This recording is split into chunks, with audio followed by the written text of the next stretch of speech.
Leslie had been spiraling downward in silence for months, but the way she dragged all of Fairmont Crest down with her was anything but quiet. After Barbara's death, instead of stepping back to heal, she threw herself into a chain of self-destructive behavior that anyone on the outside could see clearly. Everyone except Leslie herself. The lies, the blatant manipulation, the razor-sharp attacks on anyone who so much as looked at her the wrong way, all stacked up into an atmosphere so tense that even the most patient people began to avoid her. At Fairmont Crest, where everything was usually sugar-coated with politeness and social smiles, Leslie became the embodiment of instability. She was the kind of person whose mere entrance into a room thickened the air, made conversations abruptly change direction, and turned every glance between people into a quiet warning that she, perversely, interpreted as envy. She was furious at the entire world, convinced that everyone owed her something. Recognition, respect, compensation for all the years she had spent living in Barbara's shadow. And then, in one cruel twist of fate, Barbara's inheritance. What Leslie believed would finally answer all her grievances became the spark that burned away what little sanity she was still clinging to. Anita, driven by love and loyalty for Barbara, had created the fund with a simple belief that money would be a tool to honor her friend's legacy, to create opportunities, to do the right thing in place of all the unfinished good intentions of the past. In Anita's mind, it was a gift for Barbara's daughters, those who carried her name, her blood, and the weight of their mother's old mistakes. But once the fund fell into Leslie's hands, it stopped being a healing resource and turned into a weapon. Shielded by the banner of Barbara's legacy and Anita's somewhat blind trust, Leslie began to use the fund as an instrument of retaliation. Money was funneled into projects not because of their actual merit, but based on who she wanted to elevate and who she wanted to crush. Those she disliked suddenly saw their grants withdrawn. Malicious rumors about them began to circulate at committee meetings, and discreet phone calls were made to sabotage their reputation in the eyes of the Duprees. Anyone she perceived as a threat was dragged into audits, reviews, tense meetings where Leslie always sat on high, looking down with a faint, superior smile. She used the money to propel herself into positions she would never have had the competence or credibility to reach on her own, and with each success, the belief that she was untouchable rooted itself deeper in her mind. Tomas, Kat, Eva, Nicole, and even Ted, each of them got a taste of Leslie's razor-blade tongue in different ways. Tomas found himself on the receiving end of veiled comments about debts owed and secrets that could sabotage his career. Kat, who always tried to maintain peace, was pulled into a web of conflict when Leslie insinuated that her projects only existed thanks to the generosity of the fund. Eva became fodder for half-true, half-invented stories whenever Leslie needed to deflect attention from her own behavior. Nicole overheard her name whispered in conversations questioning her professional ethics. And Ted, forever trying to stand in the middle, was used as a bridge that Leslie was more than willing to burn the moment it suited her. Gossip spread like wildfire. People called Leslie unstable, said she was on the verge of collapse, that she was using her pain as an excuse to hurt others. But it was still only whispers behind her back. No one had truly dared to stop her. No one yet had the proof or the power to force her to pay a price. At least, not until that fateful afternoon. That day, Leslie came home with a kind of manic excitement buzzing around her. In her hand was a fresh stack of paperwork, proof of an investment she saw as monumental, profitable, and labeled by her as an act of carrying on Barbara's love and blessing. In Leslie's mind, this was proof that she was not just a reckless spender but someone who knew how to manage a legacy. She stepped into the house, heels clicking sharply against the wooden floor, her laughter echoing down the hall. A loud, showy kind of glee she considered her rightful display. She was so absorbed in her own triumph that she didn't notice the woman standing silently by the staircase. It was only when she turned and nearly dropped her handbag that Leslie was forced to confront the door fate had just opened in front of her. The woman looked to be in her early 40s, with an elegant figure, not flashy, but confident enough to command a space without effort. She held a folder tightly to her chest, as if it were both shield and weapon. Her gaze held no wild resentment or petty jealousy. It was a dangerous kind of calm, the composure of someone who had prepared meticulously for this moment. Leslie narrowed her eyes, instinctively searching for weaknesses in the stranger's face, clinging to any detail that might let her diminish this woman in her own mind. A visitor coming for help, for charity, for a chance to praise Barbara. Leslie rushed to assign her one of those harmless roles. Anything but the truth she would be forced to hear just seconds later. When the woman introduced herself as Barbara's daughter, not an adopted child from nowhere or some ambiguous connection, but a blood daughter equal to Leslie, Leslie's world skipped a beat. For a moment, she could feel her body reacting before her mind caught up. Her arms dropped, her throat went dry, her knees faltered so much she had to grab the edge of the table as if the floor were tilting beneath her feet. Her mouth strained to form familiar words of attack. Fraud, scam, impossible, absurd. But somewhere deep inside, where Leslie had buried memories she never wanted to touch, something cracked. The odd gaps in Barbara's past, the times her mother disappeared for short stretches with vague explanations, the rumors she had once heard and hastily dismissed because they hurt the image of her mother she clung to. All of it suddenly snapped into place, forming a new, far more terrifying structure than anything she had ever allowed herself to acknowledge. The woman didn't need to scream or create cheap theatrics. She opened the folder with slow, precise movements that were almost cruel in their calmness.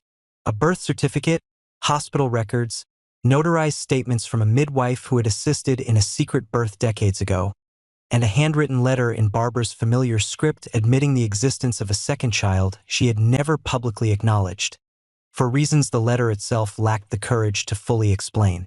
Each document was laid on the table like a blow against the thin armor wrapped around Leslie's heart.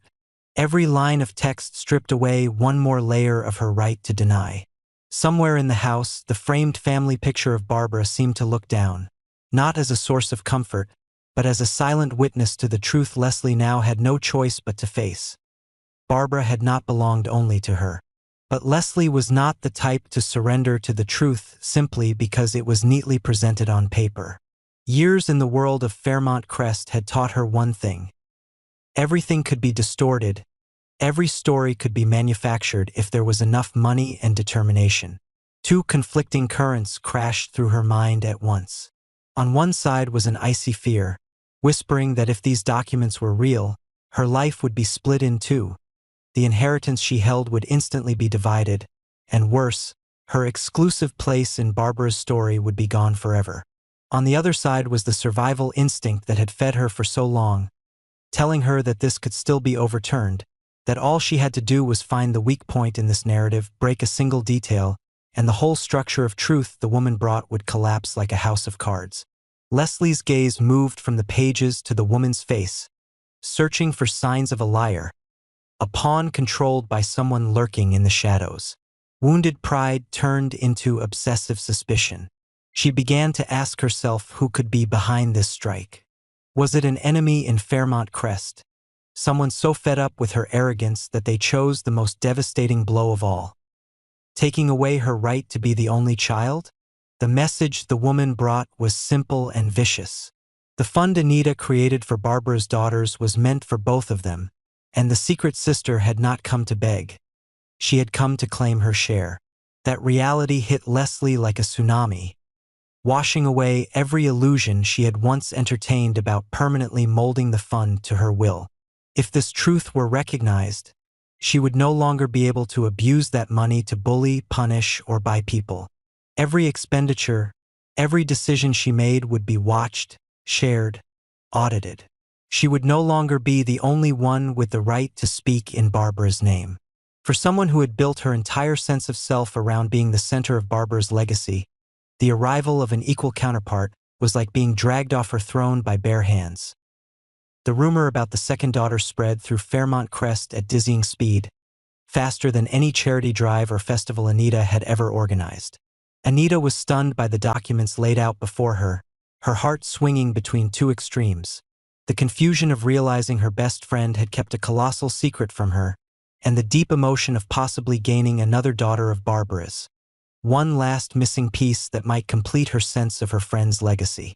Kat and Eva went silent, not only shocked by the family revelation but also because they understood that Leslie's position, the woman who had made their lives so exhausting, was finally being shaken in a way they never dared to imagine. Nicole watched everything with the eyes of someone long familiar with the concept of karma, feeling as if the universe was finally answering the cruelty Leslie had been sowing for months. Tomas stood by the doorway, saying nothing, the corners of his mouth curling in a faint smile, the guilty pleasure of seeing someone who had crushed him get chewed up by the very system she thought would always protect her. Meanwhile, Leslie trembled in the very house she had once treated as a stage for her displays of power. Her rage rose in layers, tangled with humiliation and terror. She felt betrayed by everyone. By Barbara, for hiding a truth that shattered the foundation of her own identity. By Anita, for failing to protect her monopoly over the fund. By Fairmont Crest itself, because she had believed this place would always fear and respect her. Yet now every gaze seemed to be waiting for her to fall. From Leslie's perspective, everyone was suddenly siding with the other woman just because she carried neat legal documents, while the years Leslie had spent living with Barbara, caring for her, carrying the weight of her loss, those years were suddenly invisible. That sense of being stripped of everything was the perfect fuel for an extreme reaction that only those who knew Leslie well could guess the true danger of. In the shadows. Once no eyes were on her, Leslie began to sketch out survival strategies. One path was to quietly arrange for a DNA test using science as a lifeline. If the results favored her, she could tear those documents to shreds in front of everyone, turn the woman into a laughingstock, brand her a fraud with a sinister agenda targeting the fund. But if the results confirmed the blood tie, Leslie herself would have handed her opponent the ultimate weapon. Another path was open confrontation through a high-profile lawsuit, dragging everything into court, using lawyers, the media, and noise to stage a war she believed she could control. She could spin herself into a victim in the eyes of Fairmont Crest, tell the story of a woman whose inheritance was being stolen by a stranger, stir up sympathy, and force Anita to pick a side. The more she thought, the darker her options became. There was a moment when a fleeting thought crossed her mind, making this secret sister disappear, in the literal sense. At Fairmont Crest, accidents still happened, secrets were still buried, and people with enough money and the right connections always knew how to keep their hands clean. The idea didn't come as a fully formed plan so much as a whispered temptation, promising a neat solution to everything with one reckless act. She pictured everyone slipping back into the old order. No more questions about the fund, no more doubts about her position. But alongside that, her rational mind reminded her of the risks, of how fragile the balance already was. One mistake, one exposed misstep, and the whole of Fairmont Crest would turn against her. Leslie, who had always been skilled at sensing danger, understood that one wrong move now could transform her from hunter into prey. While Leslie was being dragged through this inner storm, the new sister stood in a very different position. She didn't need to persuade anyone with emotional outbursts or scream for justice. She had documents. She had the story of growing up outside Barbara's embrace, of the voids in her life that could now be explained by two words: left behind. She might also be nothing more than a piece in a larger scheme, someone trained and equipped by another to walk into Fairmont Crest as a ticking bomb. But whatever her true motive was, her arrival had accomplished what no previous rumor or confrontation had. It forced Leslie to look directly at herself, at the way she had used her pain as a launchpad for cruelty. The rest of the town watched with a mixture of curiosity and grim satisfaction. They witnessed committee meetings where Anita struggled to balance protecting the fund, preserving Barbara's image, and facing the looming conflict between two daughters. They overheard backstage conversations where Leslie's name was no longer spoken with pure fear, but with the cold pity of people who had smelled blood. From here on, every step Leslie took was a matter of survival. She could choose to let go, to accept that she was no longer the sole center of Barbara's legacy, and try to mend the damage she had done, turning the shared fund into a chance to do something truly right. But that path required a level of humility she had never practiced. More realistically, her instincts pushed her toward war. She could craft the persona of a woman mentally collapsing, using it as a shield to delay legal decisions, to pull Anita back to her side through pity, to make people pause their questions about the fund and worry instead about her fragile state. At the same time, she could quietly send people to dig into her sister's past, comb through every gap in her story, cling to every ambiguous detail in the hospital records and every unfinished sentence in Barbara's letter in the room that had once belonged to Barbara, where the scent of old perfume still lingered on the curtains and the fading afternoon light washed everything thin. Leslie stood alone, eyes reddened, whether from anger or from tears long since dried. No one could tell. In her hands was a copy of Barbara's letter, the familiar handwriting now feeling like it belonged to a stranger. She felt herself being pushed back, step by step, toward a wall where all her past justifications for her cruelty suddenly rang hollow. If Barbara had 2 daughters, what made Leslie think she had more right than anyone else to dictate the fate of that legacy? That very thought drove her mad, because it threatened to expose the hardest truth of all. That all these months, she hadn't just hurt others because she was wounded, but because she had grown addicted to power and simply couldn't accept sharing it. That truth cut into her scarred pride like a fresh blade. Outside, Fairmont Crest continued to operate like a velvet-covered machine, with parties, fundraisers, and closed-door meetings proceeding under the familiar gloss. But beneath that polished surface, a quiet war had begun. On one side was Leslie, long used to striking first, now forced to defend herself while still pretending to hold the upper hand. On the other side were the truth, the mysterious sister with her evidence, Anita torn between friendship and responsibility, and Tomas, Kat, Eva, Nicole, Ted, each with their own motives, their own eyes, their own stakes. In that war, no one was entirely innocent, but one thing had become undeniable. Leslie could no longer manipulate everything with just her voice. And it was precisely now, when she had been driven to the wall and forced to choose between surrendering to the truth or sinking deeper into the darkness of schemes and revenge, that the story truly began to explode, pushing everyone involved to limits they never imagined they would reach.